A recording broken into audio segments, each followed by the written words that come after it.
찬송하시겠습니다. 520장 찬송가 520장입니다.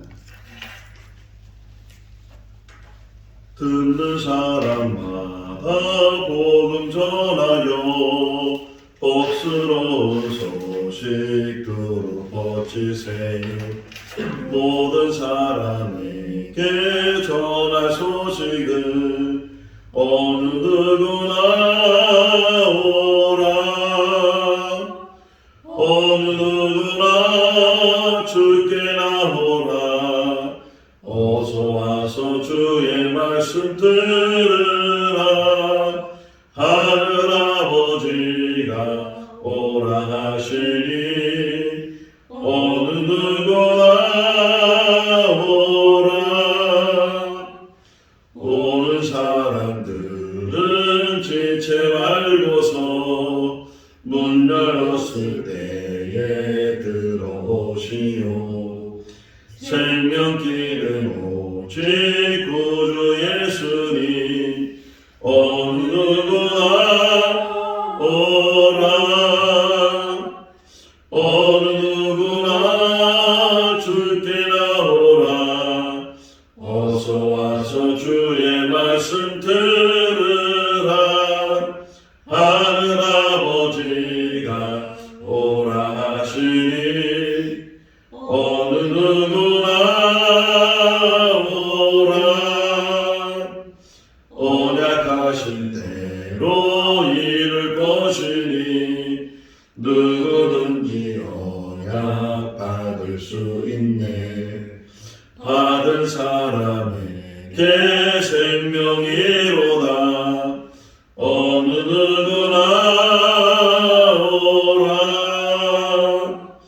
어느 누구나 주께 나오라.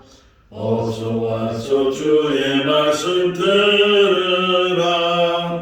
하늘 아버지가 오라 하시니 어느 누구나 오라. 사도행전 8장 1절에서 13절 말씀까지입니다. 사도행전 8장 1절에서 13절 말씀까지. 사울은 그가 죽임 당함을 마땅히 여기더라. 그날에 예루살렘에 있는 교회에 큰 박해가 있어 사도 외에는 다 유대와 사마리아 모든 땅으로 흩어지니라. 교만한 사람들이 스데반을 장사하고 위하여 크게 울더라. 사울이 교회를 전멸할새 각 집에 들어가 남녀를 끌어다가 옥에 넘기니라. 그 흩어진 사람들이 두루 다니며 복음의 말씀을 전할세. 빌립이 사마리아 성에 내려가 그리스도를 백성에게 전파하니 우리가 빌립의 말을 듣고 회가는 표적도 한 마음으로 그가 하는 말을 따르더라. 많은 사람에게 붙었던 더러운 귀신들이 크게 소리를 지르며 나가고 또 많은 중풍병자와 못 걷는 사람이 나으니 그 성에 큰 기쁨이 있더라. 그 성에 시몬이라 하는 사람이 전부터 있어 마술을 행하여 사마리아 백성을 놀라게 하며 자칭 큰 자라 하니 낮은 사람부터 높은 사람까지 다 따르며 이르되 이 사람은 크다 일컫는 하나님의 능력이라 하더라. 오랫동안 그 마술에 놀랐으므로 그들이 따르더니 빌립이 하나님 나라와 및 예수 그리스도의 이름에 관하여 전도함을 그들이 믿고 남녀가 다 세례를 받으니 같이요.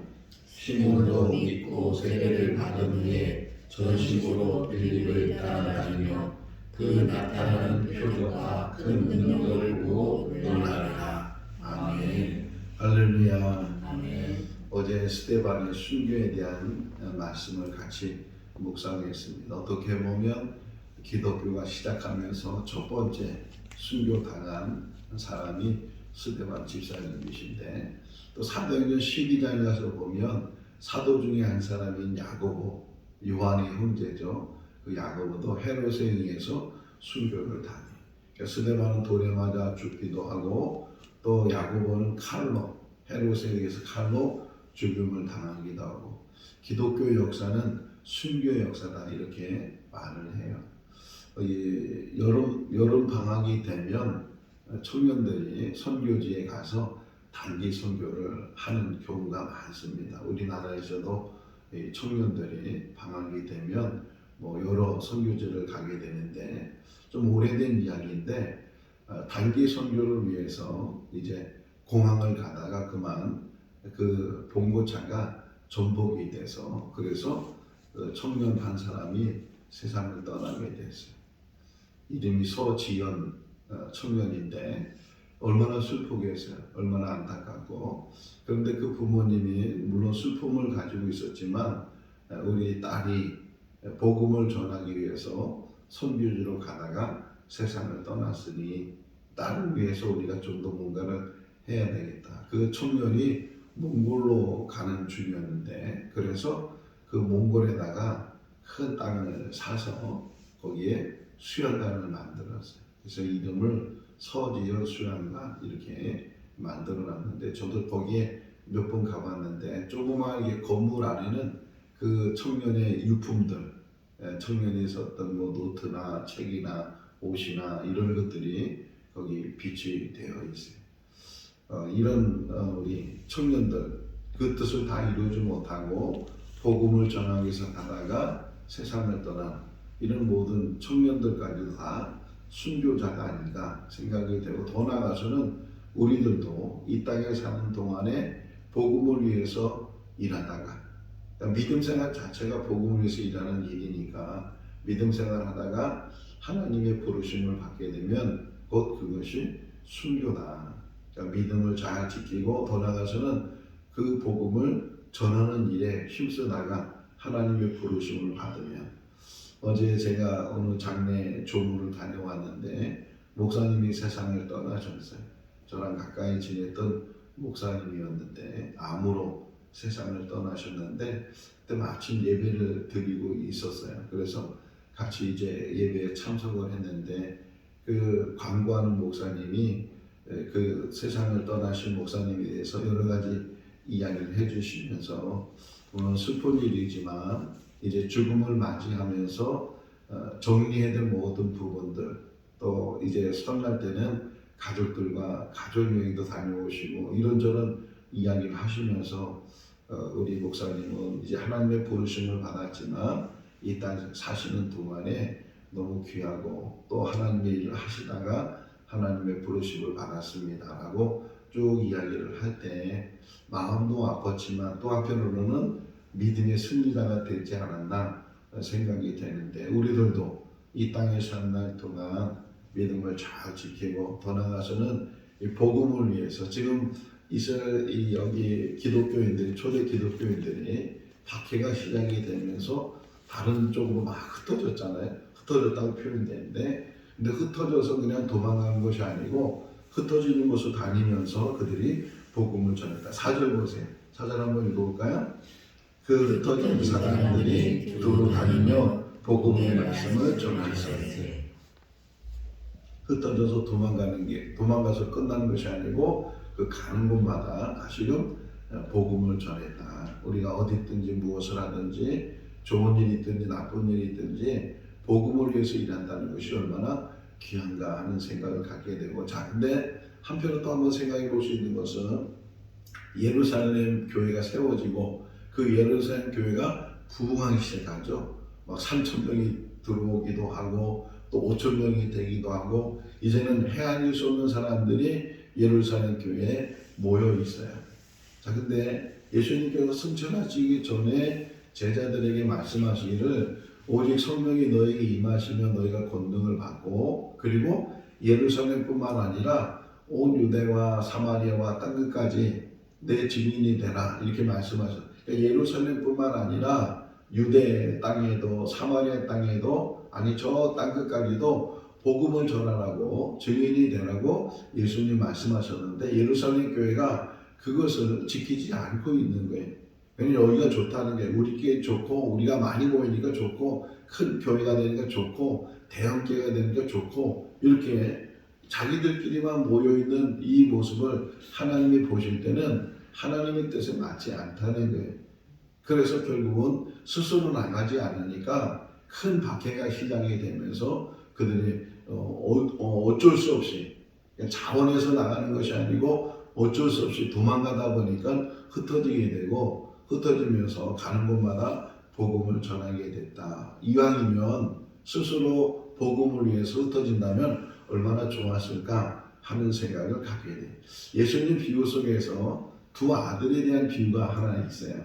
큰 아들에게 그 아버지가 말하기를 얘야 나가서 좀 밭에 가서 일 좀 해라 이렇게 이야기를 하니까 큰 아들이 예 알았습니다 대답을 하고서 밭에 안 나갔어요. 둘째 아들한테 또 아버지가 얘기를 얘야 밭에 나가서 좀 일 좀 해라 그러니까 둘째 아들은 안 해요 못 해요 싫다고 그러면서 나중에 그 둘째 아들은 밭에 나가서 일을 했어요. 그러면서 예수님께서 어느 아들이 참 아들이겠느냐 그러니까 사람들이 둘째 아들이 그래도 못한다고 처음에는 했지만 그래도 밭에 나가서 일하는 것이 둘째 아들이 그래도 아들이 아니겠느냐 이렇게 대답을 하는데 셋째 아들이 만약에 있다면 예라고 대답하고 정말 밭에 나가서 일했다면 얼마나 더 좋았을까 하는 생각을 갖는 것처럼 복음을 위해서 지금 복음이 너들끼리만 가지고 있는 것이 아니고 이 복음은 다른 이들에게도 다른 민족에게도 심지어는 땅끝까지 전해야 된다고 하는데 그 일에 대해서 우리가 무관심하게 될 때 우리 교회가 좋다고 우리 교회가 성장하는 게 좋다고 크는 게 좋다고 더 큰 교회를 만들어야 된다고 거기에 정착하게 되고 거기에 머물게 되면 결국은 하나님이 흩으시게 된다 이렇게 우리에게 말씀을 해주고 있습니다. 자, 또 하나 좀 먼저 생각해 보아야 될 것은 8장의 시작이 사울이 등장하면서 시작이 되죠. 물론 그 7장에서부터 사울이 등장을 했어요. 스데반이 돌로 이제 맞아 죽을 때 그때 그 앞에 증인으로 서 있던 청년이 사울인데 그 사울의 마음을 지금 8장에서 뭐라고 보냐면 사울은 그가 죽임 당함을 마땅히 여겼다. 스데반 죽이는 것을 마땅히 여겼다. 이 표현이 뭐냐면 하나님께서 원하시는 일이다 이렇게 생각했다는 거예요. 3절에서도 보면 3절에 사울이 교회를 잔멸하려고 했다. 그래서 집에 들어가서 남자와 여자를 붙들어서 옥에 가두는 일에 앞장서게 됐다. 자, 근데 사울이 이 일을 하는 이유가 뭐냐? 이게 하나님의 일이라고 생각했다는 거예요. 그러니까 자기 생각과 자기 판단, 자기가 하는 행동을 어디에 비추냐면 하나님의 뜻이다. 하나님의 생각이다. 이렇게 비췄다는 거예요. 그러니까 혹 우리들도 우리 생각, 우리 판단, 우리 결정이 내 판단과 내 생각인데 그것이 하나님의 판단이고 하나님의 결정이라고 스스로 착각할 때도 있다는 거예요. 항상 조심해야 될 게 내가 행하는 것이 다 하나님의 뜻인 것처럼 생각하다 보면 하나님의 뜻에 어긋나게 되고 잘못 일을 행하게 될 수 있다는 것을 우리에게 이야기를 해주고 사울이 그렇게 생각했다는 거예요. 다메섹에서 예수님 만나기 전까지는 자기가 그렇게 열심히 일하는 것, 열심히 행하는 것, 이 모든 것이 하나님을 위해서 일하는 것이라고 스스로 생각을 했는데 그것이 오히려 착각이었고 잘못된 생각이었다. 나중에 이제 사도 바울이 고백을 하죠. 나는 정말 핍박자였고 해서는 안 된 일을 한 사람인데 예수 그리스도를 만나고 나서는 자기 것을 다 내려놨다. 그 대표적인 이야기가 사도행전 16장에 나와요. 사도행전 16장을 보게 되면 이제 바나바와 갈라서면서 바울은 신라를 데리고 2차 선교 여행을 가는데 이 바울이 계획을 세웠어요. 이제 어떤 경로로 해서 어디까지 가서 복음을 전해야 되겠다 그런 생각을 가지고 계획을 가지고 진행을 하는데 자꾸 그 길이 막히는 거예요. 그 길이 막혀. 근데 그 표현을 성경이 뭐라 그러면 성령이 막으셨다는 거예요. 하나님이 막으셨어요. 사도 바울이 가고자 하는 그런 길을 막으셨어요. 그래도 거기를 가지 못하고 기도하는 중에 환상이 보였는데 저 마게도냐 사람이 이렇게 환상이 보여서 건너와서 우리를 도우라 그런 말을 듣게 돼서 그래서 바울이 자기 뜻과 자기 생각을 내려놓고 하나님의 이루시고자 하는 그 뜻에 순종을 해서 그래서 원래는 에베소로 가려고 했거든요. 에베소로 가려는데 에베소 가는 것을 포기하고 나중에는 에베소를 가는데 어쨌든 그때는 에베소 가는 걸 포기하고 마게도로 들어가서 빌립보, 데살로니가, 베레아 이런 쪽으로 이제 복음을 전하는 사도 바울의 모습을 보게 돼요. 항상 우리의 갈등이 뭐냐? 내 생각과 하나님의 생각이 일치되는가? 이걸 굉장히 우리가 관심을 갖고 찾는 거잖아요. 거기에서 항상 기도해야 되고 또 말씀을 비춰봐야 되고, 그러면서도 하나님께서 원하신다면, 하나님이 원하시는 것은 나의 희생이에요. 내가 희생하고 내가 내려놓고 내 판단과 내 생각을 내려놓고 하나님의 뭘 원하시는가, 그것들을 우리가 잘 생각할 때 우리 생각진천교회가 그런 교회가 될 수 있기를 바랍니다. 뭐 대형 교회를 원하고 큰 교회를 원하고 큰 건물을 짓고 그걸 원하는 것보다는 정말 이 교회를 통해서 중하는 영혼들이 복음의 말씀, 여기 지금 4절까지 읽었지만 복음의 말씀을 전했다고 하잖아요. 생명의 말씀, 영생의 말씀, 복음의 말씀, 살아있는 말씀, 그 말씀이 전해지는 교회가 된다면 아무리 작아도 또 모습이 아무리 뭐 오두막 같은 그런 모습을 가지고 있어도 그것은 하나님이 계시는 곳이고 하나님의 집이고 하나님 나라의 모형이 되는 줄로 믿습니다. 하나님 나라를 이루어가는 것이 교회. 자, 복음을 전했다는, 복음의 말씀을 전했다고 하잖아요. 그 복음의 말씀이 뭐냐? 12절을 보세요. 12절에 아주 정확하게 설명해요. 빌립이 사마리아에 가서 복음을 전했을 때 이런 일을 했다 하는 것을 12절에서 말씀하고 있어요. 12절 읽어볼까요? 빌립이 하나님 나라와 예수 그리스도의 이름에 관하여 전도함을 그들이 믿고 남녀가 다 세례를 받으니, 그러니까 하나님 나라와 예수 그리스도, 이게 복음의 중심이에요. 이것을 전하기 위해서 교회를 세우시고 우리를 세워주시고 하나님 나라가 이곳에 이루어질 수 있기를 바랍니다.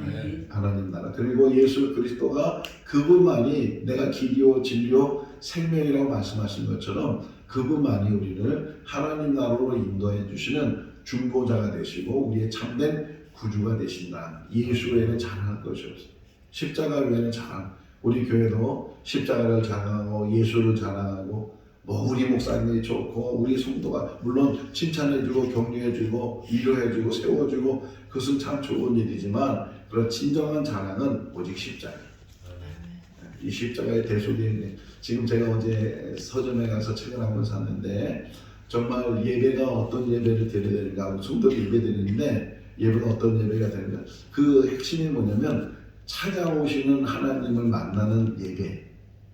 그러니까 예배 드리면서 하나님이 계시는 것이고 하나님이 받은, 우리가 지금 이렇게 예배 드리는 것도 하나님 앞에 예배 드리는 것이고 하나님 말씀을 듣는 것도 찾아오신 하나님을 만나는 것이고 그런 예배를 드려야 되는데 그런 예배가 점점 없어진다는 거예요. 점점 왜곡되고 변질되고 예배다운 예배가 점점 없어지는, 예배는 많은데 뭐 우리 한국교회가 얼마나 많은 예배를 드려, 많은 예배를 드리는데도 불구하고 정말 하나님을 찾아오신 하나님을 만나는 그런 사람이 몇 명이나 되겠느냐, 뭐 이런 이야기를 쭉 책에 쓰고 있는데 정말 우리 교회에서도 한 번의 예배를 드려도 찾아오신 하나님을 만나는 그런 예배를 드리고 하나님 만나면서 기쁨이 되고 감격이 되고, 예배는 잔치라고 표현하고 있어요. 그분은 잔치다. 잔치는 즐거움이잖아요. 기쁨이잖아요. 잔치는 음식도 많고, 그러니까 말씀의 음식이 있고 말씀의 기쁨이 있고 기도하면서 찬송하면서 하나님 앞에 영광 올려다니면서 그 기쁨, 그 흥분되는 마음, 사랑하는 사람을 만났을 때 그 만나는 그 기쁨이 얼마나 정말 말로 표현 못하잖아요. 기다려지고 그 시간이 기다려지고 만남의 장소로 기다려지고 그런 기다림과 그런 만남이 우리 교회 안에서도 잘 이루어질 수 있기를 바랍니다.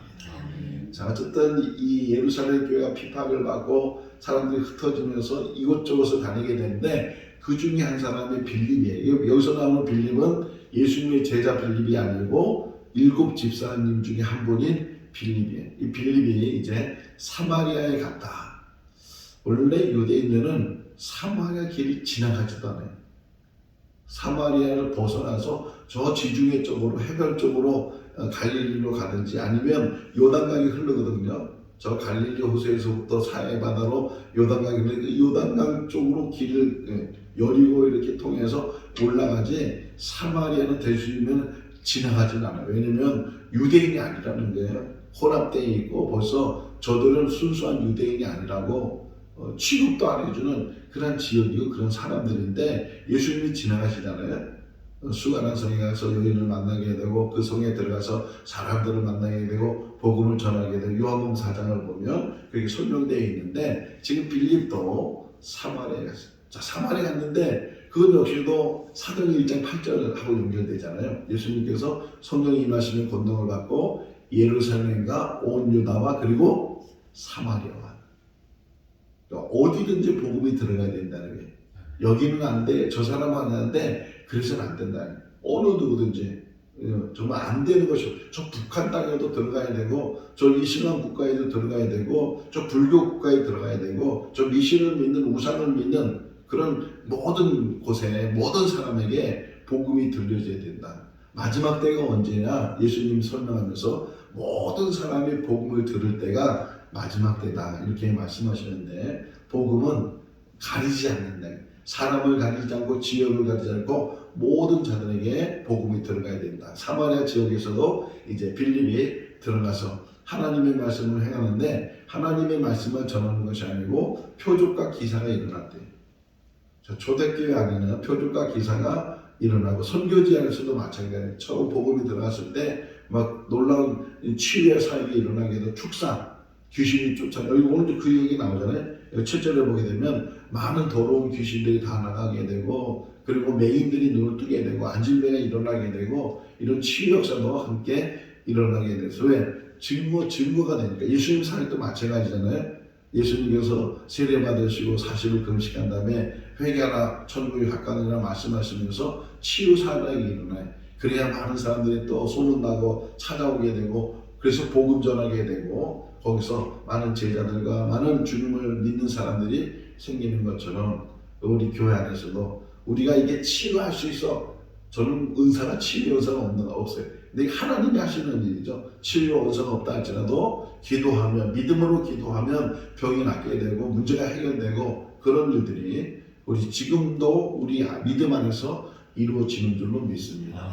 자, 빌립이 사마리아에 가서 복음을 전하니까 많은 사람들이 믿게 되고 거기 8절을 보세요. 너무 짧은 글이지만 이 8절에 놀라운 이 우리 교회가 이런 교회가 돼야 된다 하는 것을 그 8절 읽어볼까요? 그 성에 큰 기쁨이 있더라. 할렐루야. 아멘. 그 성에 큰 기쁨이 있더라. 생명진정교회가 세워지면서 이 교회 안에 큰 기쁨이 있을 수 있기를 바랍니다. 아멘. 이 교회를 다니는 사람들이 신앙이 회복이 되고 믿음이 회복이 되고 그리고 삶이 회복이 되고 가정이 회복이 되고 자기 인생이 회복이 되고 회복의 역사가 일어나는 가운데 우리 안에 기쁨 뭐 세상의 어떤 성공에서 기쁨이 아니고 뭐 돈이 많이 생기고 뭐 지위가 높아지고 그래서 기쁨이 아니고 예수 믿는 기쁨 예수 안에 평안이 있는 기쁨 그런 기쁨이 넘치는 우리 성도들이 다 될 수 있기를 바랍니다. 아멘. 그래서 사마리아의 교회가 세워져요. 이제 그래서 내일 보면 베드로와 요한이 이제 사마리아 교회에 와서 성령 세례 받는 이야기를 해주는데 또 하나 등장하는 인물이 여기 9절에 보면 시몬이라는 사람이 등장해요. 그 외에도 많은 사람이 있지만 한 사람의 대표적으로 내일까지 이 사람이 연결돼요. 시몬이라는 사람이 있는데 이 사람의 직업이 마술이에요. 마술사. 마술은 뭐예요? 속이는 거예요. 눈속임 하는 거. 거짓된 거죠. 눈속임 하는 거. 그러면서 사람들을 속이게 되고 또 사람들을 놀래키고 그런 가운데 표현을 보면 9절 한번 읽어볼까요? 그 성에 시몬이라는 사람이 전부터 있어 마술을 행하여 사마리아 백성을 놀랍게 하며 자칭 큰 자라.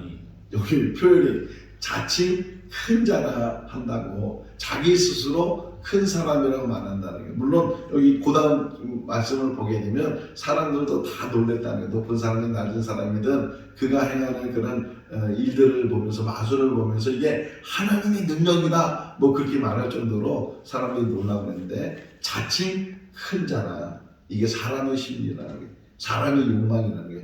사람이 이 땅에 사는 동안 자꾸만 큰 자가 되려고 해요.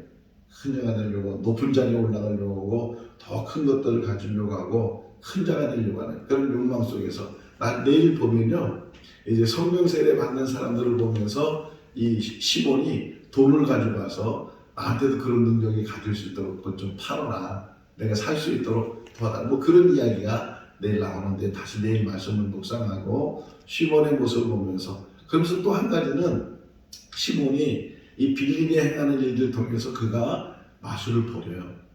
마술을 버리고 그리고 그 역시도 세례를 받아요. 13절이던 마지막 절 한번 볼까요?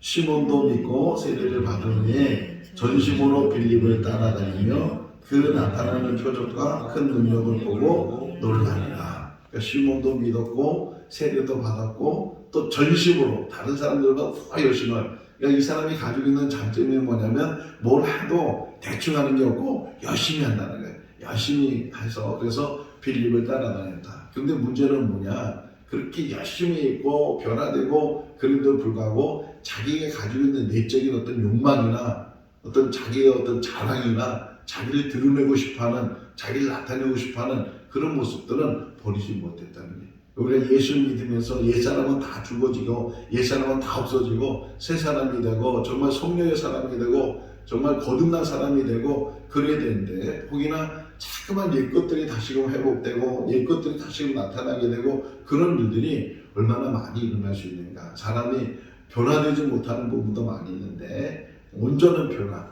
온전한 새로움 그것이 예수 안에서 이루어져야 되는 줄로 믿습니다. 아멘. 나는 죽고 예수 안에 나는 살고 그래서 내가 이제 사는 것은 예수를 믿는 그 믿음 안에 산다고 사도 바울이 고백했던 것처럼 오직 믿음 안에만 사는 우리들이 다 될 수 있기를 주님의 이름으로 축원합니다. 아멘. 기도하겠습니다. 사랑이 많으신 하나님 아버지 오늘도 새 날을 주시고 새 생명 주시고 또 주님 안에서 호흡하게 해주시는 것 감사합니다. 주의 전에서 하루를 시작하게 하시며 또 있는 처소에서 제단 쌓으며 시작하게 해주시는 것 감사합니다. 날마다 주시는 말씀이 영이 양식이 되게 하시고 또 깨달음이 되게 하시고 하나님의 음성으로 들려지게 하시고 우리의 생각은 다 내려놓고 하나님의 생각과 하나님의 뜻을 따라 순종할 수 있는 우리들이 되게 하여 주시옵소서. 생거 진천길 축복해 주시고 이 제단을 통해서 하나님 나라가 확장되게 하시고 많은 죽어가는 영혼들 구원받게 해주시고 거듭나게 하시고 이 안에 큰 기쁨이 있게 하여 주시옵소서. 문제가 해결되게 하시고 또 모든 것들이 회복의 역사를 이루게 하셔서 제자리에 또 온전히 있어야 될 자리와 온전히 살아야 될 그런 삶이 우리 삶이 되게 하여 주시옵소서. 또 주 안에서 복된 하루의 삶이 되게 하여 주시기를 간절히 바라옵고 우리를 구원하신 예수님의 이름으로 기도하옵나이다. 아멘. 마쳤습니다. 자유롭게 기도하시기 바랍니다.